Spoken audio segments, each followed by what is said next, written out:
Hello and welcome back. What if how you did alcohol was how you did everything? I was thinking about this recently as I've been doing a little bit of a detox lately. I have been basically overcoming my little bit of a sugar thing.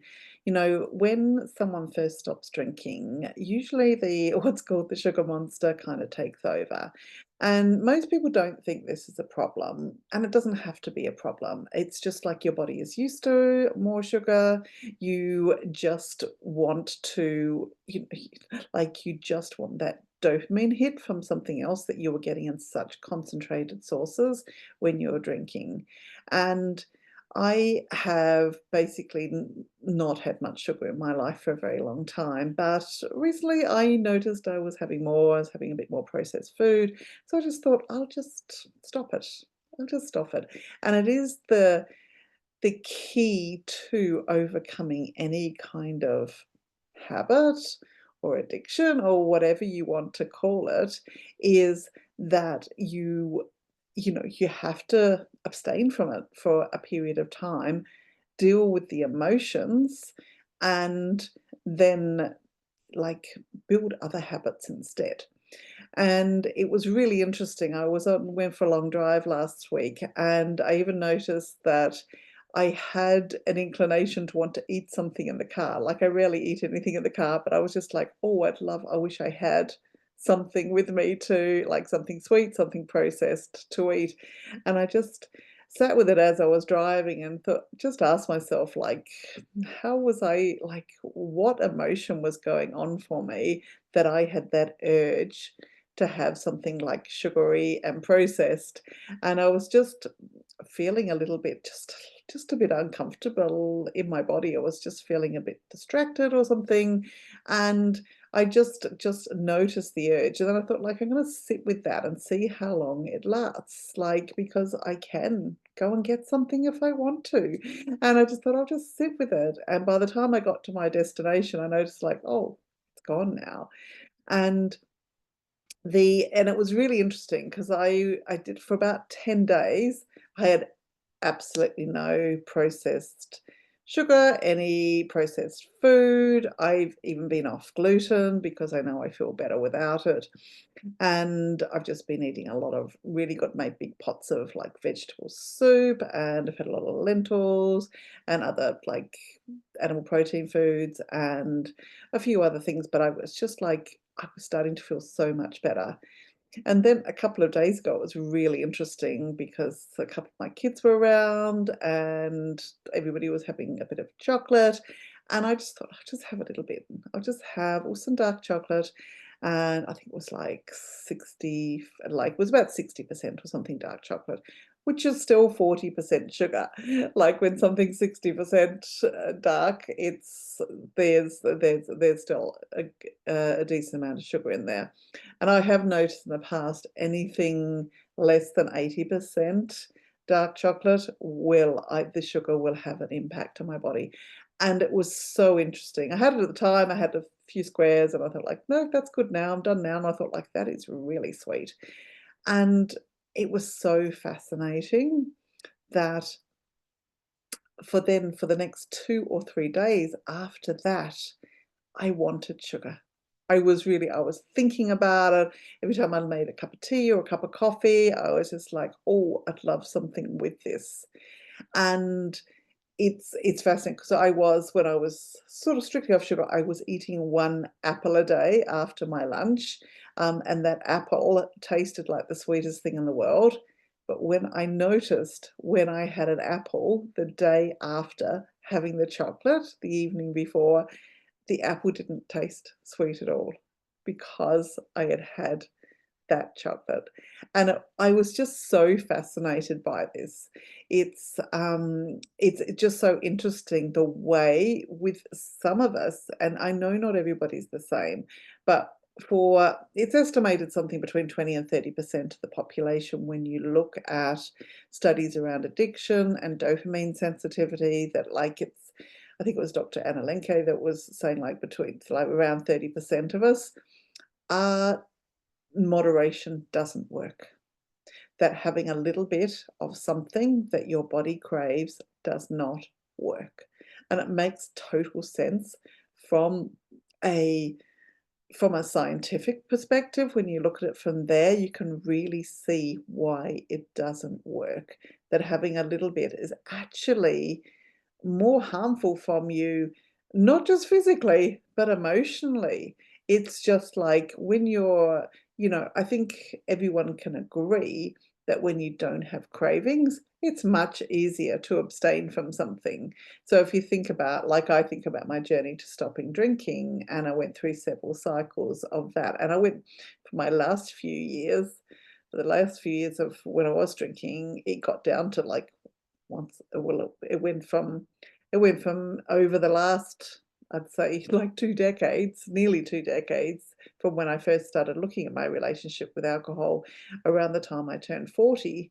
Um, I was going from having a couple of glasses every night to then having some alcohol-free days, and that grew from 1 day to 2 days to 3 days to 4 days to 5 days, and then it was, like, longer periods of I'd have alcohol-free months, and then it was maybe drinking once a month, once every few months, and, yeah, in more recent years, it was maybe a couple of times a year.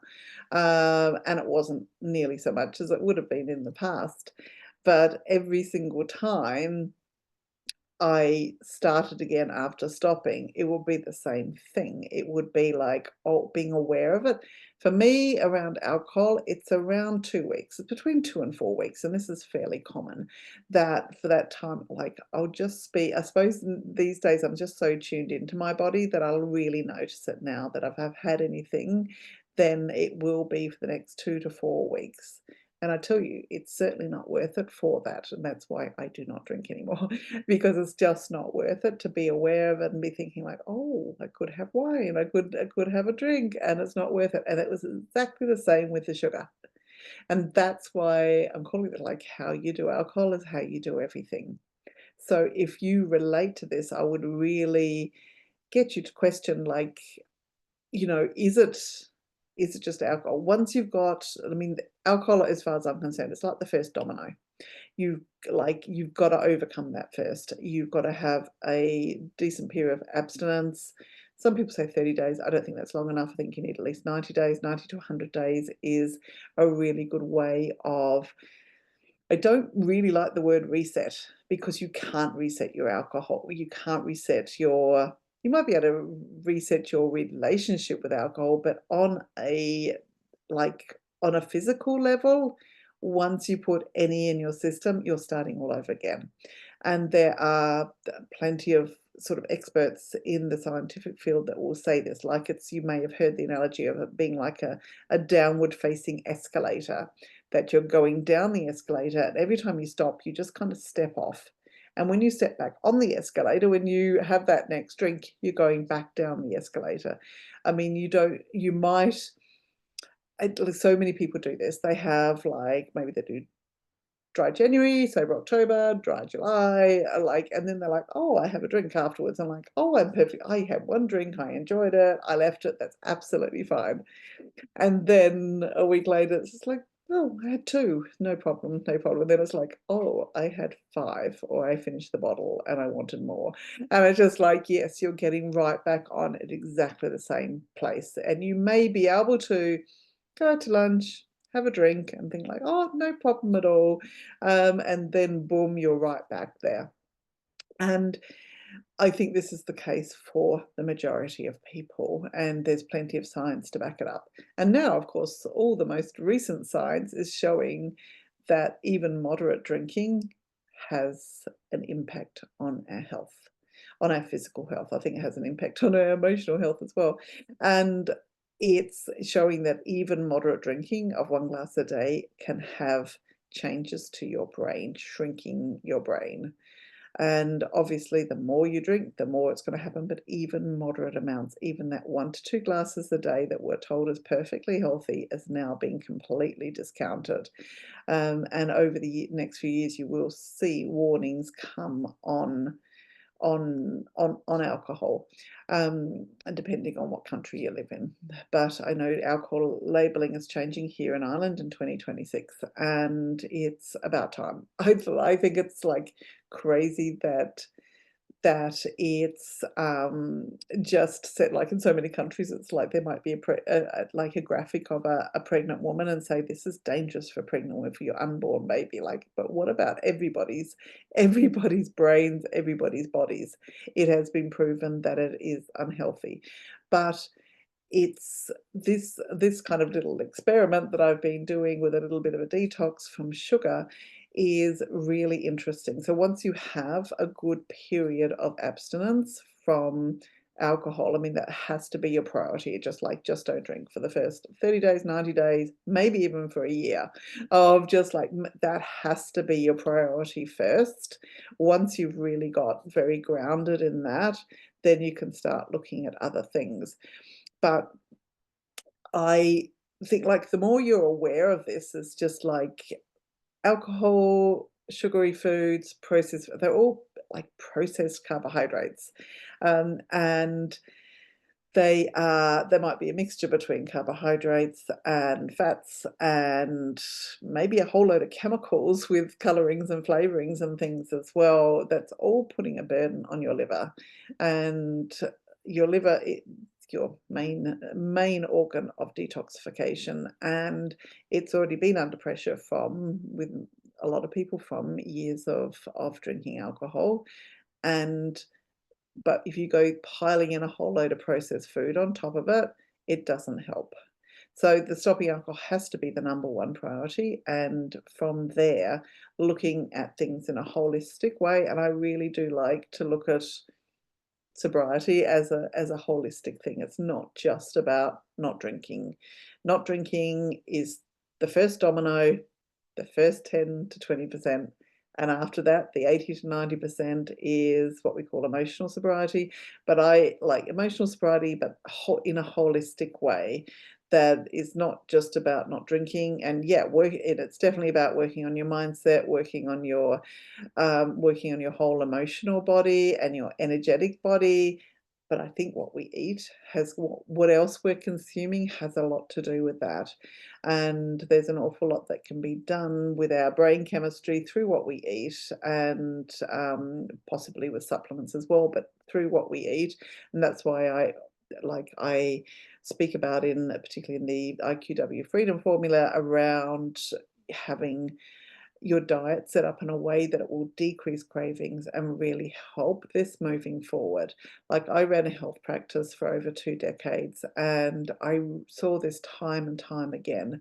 And with women, it's like really wrapped up in your hormones as well. Like women crave a lot more, maybe premenstrually, all through perimenopause, menopause, and beyond. And and during pregnancy as well. And there's it really is like it's called the craving brain.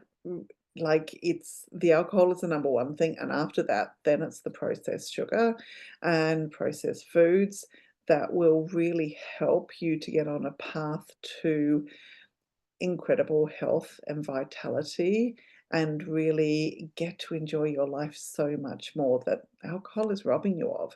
Where alcohol really like stopping drinking is the first step to having a really happy, healthy life and even a healthy, wealthy life. Because I tell you, it's in my coaching, I work with a lot of women, mostly women in business, and it's really the alcohol has a huge part in it with so many women. They realize how much more potential they have when they are not drinking. It's incredible because alcohol, I think it is I think there's something in alcohol being like a feminist issue that we have been suppressed a lot with alcohol, the way that have been advertised to. And when you look back at the history of advertising and marketing over the decades of when they decided to sort of, put alcohol in pretty bottles and all the marketing. I know in my 40s, I was directly affected by television programs like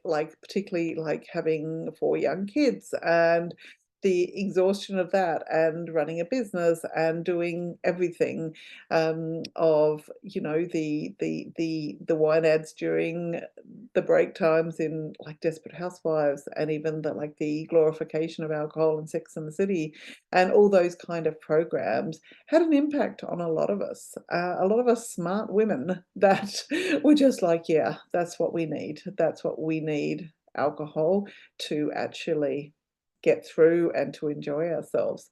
And it really couldn't be further from the truth. And it's it's like there's still so much more work to be done there, but it starts with you and you deciding what you're going to consume. And the more that you try to, like, get away with having less, it's it's still going to be harder than not having any. I think moderation is so much harder than abstinence.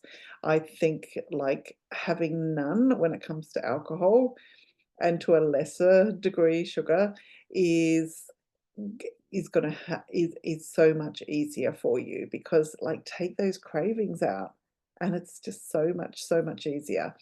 And yes, it is possible to learn how to moderate, but you're forever, it's like holding the beach ball under the water. It's exhausting. You're like, it's why so many of us have been on, like, a stop-start cycle for so long, because that's that little belief still running the show that your life is somewhat less than if you're not having any alcohol. And again, it couldn't be further from the truth. So I would love to invite you to pop along. You can contact me on Instagram at iquitwine_with Sarah, or you can join us in the IQW Freedom Formula, and you can see that at, like, the I Quit Wine website, iquitwine.com, and look at the Freedom Formula there. And it really is a beautiful process that takes you through those first 30 days and then on to 90 days and beyond, and really helps you to set up this really lovely holistic way of approaching the way that you are currently drinking, to really change the relationship that you have with alcohol, and take off the I love to call the rosé tinted glasses, that really like changes your perspective on alcohol, and just gives you that shift that you need to really embrace a much better life. So wherever you're at, I would love to have you join us, or just pop me a message there at IQW_with Sarah on Instagram, and I would love to hear from you. Tell me what you've got from this episode. Feel free to share it with anybody that you know needs it, and I look forward to hearing from you soon, and I'll be back with you very soon. Bye for now, sending you lots and lots of love.